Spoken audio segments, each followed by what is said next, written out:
Hello and welcome to As Built, the podcast from Graphic Machine about architecture firms, buildings, and how both get built. I'm your co-host, Patience Jones. With me is Brian Jones, your other co-host. And on today's episode, we are doing another growth challenge, new partners. So as your firm grows, you may decide to elevate one or more people to partner level, or you may decide to bring on a new partner from an external place. That sounds great. What are some of the things people need to keep in mind? think about what that person's bringing to the firm. That would be where I would start in this conversation. What was the reason why that person is becoming a partner? And there are functional reasons like the elder partners are getting to retire and they're bringing up people to replace the equity. Fine. Not a bad thing, but that is what it is. Then there can be sort of intellectual property reasons why you bring a partner on, because they're bringing a book of business with them, or they are really knowledgeable on a particular topic that is vital to your firm's success. And each of these have to be talked about in a different way, but you have to identify with certainty and agree, get everybody that's involved to agree that is what's happening. Absolutely. I'm just thinking you really have to be clear about the expectations. The person who is becoming the partner, especially if they're coming from an external place. If you are elevating multiple people in your firm, it's really important to make clear to them whether there are the same expectations of everyone that's being elevated. If certain partners are going to be responsible for certain things. Sure. Having clearly defined roles is super important. Someone who is a new partner, just because they're so excited about being a partner, may start to wield authority that they don't necessarily have, but they don't realize they don't have it because those roles weren't set.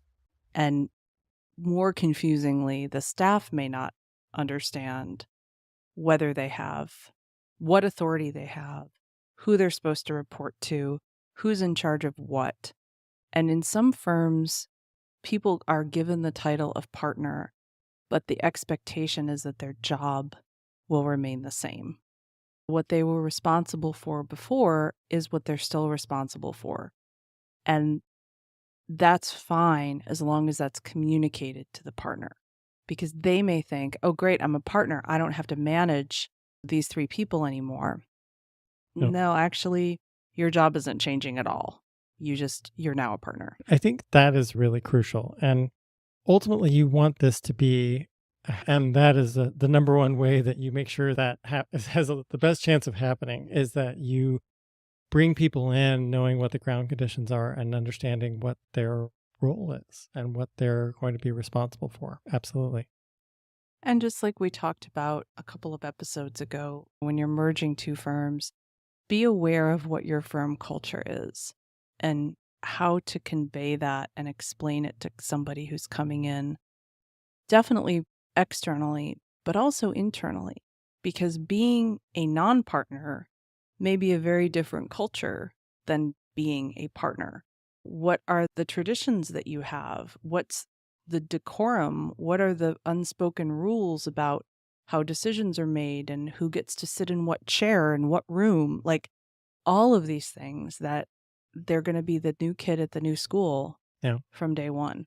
And that's an interesting point, because in thinking about bringing on an external partner and like some of the challenges that might bring from a just operational standpoint, is that if somebody was internal and they get promoted, people were accustomed to them being in a particular role, and now they're in a new role. And whereas an external person coming in, that's like a new hire. Like it still requires planning and preparation and coordination, but it's like people don't have that muscle memory of the person being in a particular role, and now they're in this new role. So that is something to make note of, especially if there's multiple internal upgrades to partner.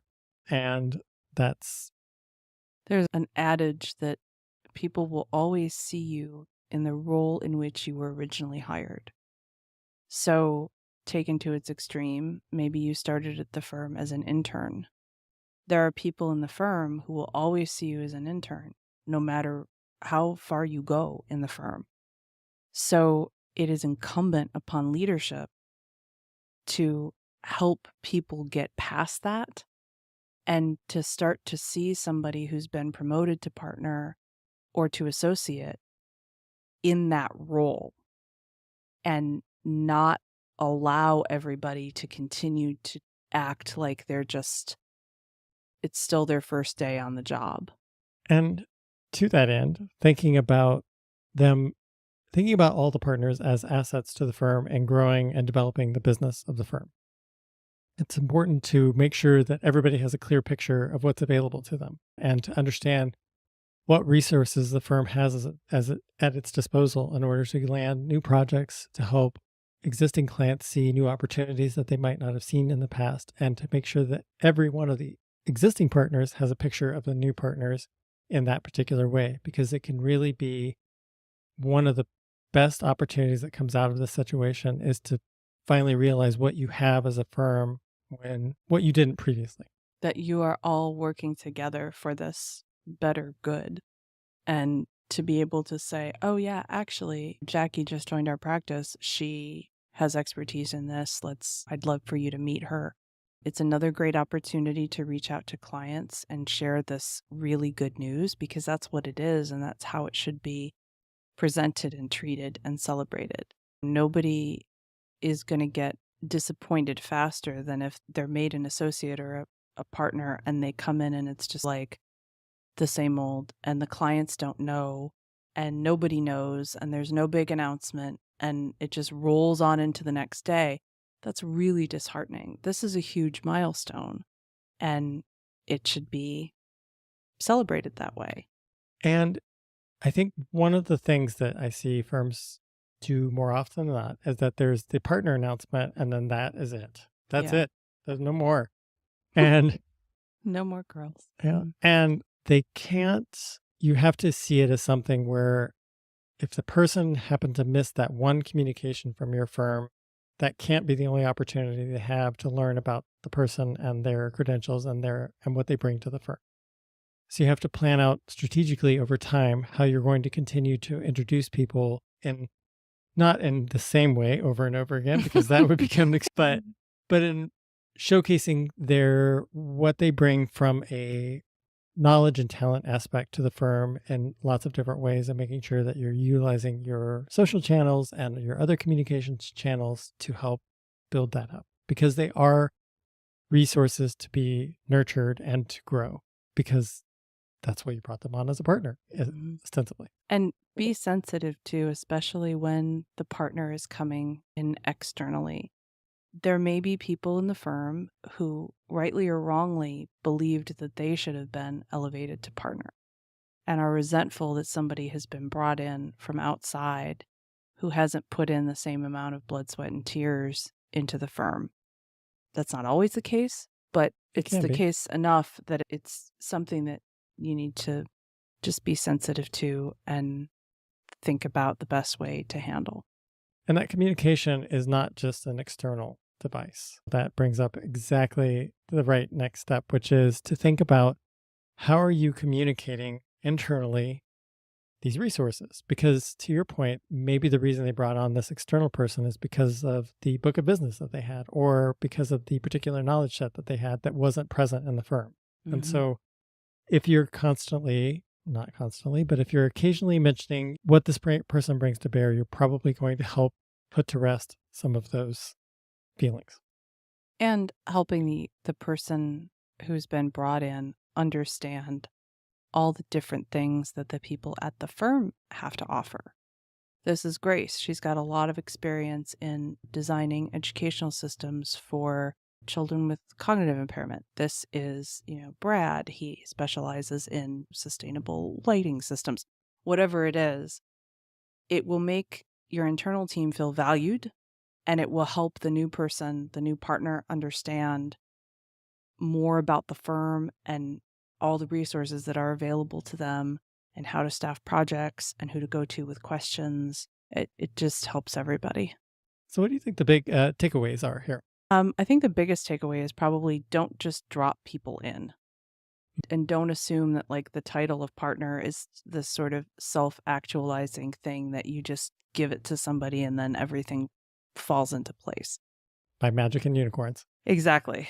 And if you have those abilities, use them for something more magnificent than that. Really think about, does everybody have clear expectations? Do we know what the other person's expectations are? Do we have a plan to integrate this person with our staff? Do we have a plan to introduce this person to clients? Do we have a plan to make this person feel welcome and to celebrate this? I think I've used that word like 5 times now. So you see how important it is. Yes. And if your communications plan is one social post announcing X person has become partner, back it up. You've got some more work to do, and you have to really think this through and make, to Patience's point, a more thorough plan that is a more long-lasting effort. It's a sustained effort is how I would put it. And sustained effort doesn't mean the same social post every week for 6 weeks. Please don't do That is not what we're talking about. It's a long-term campaign for helping them be top of mind with clients because they're brand new, showing off what their strengths and capabilities are, and making them feel valued. And that is as impactful externally as it is internally with the staff. Absolutely. Thank you for being our partner on this podcast adventure.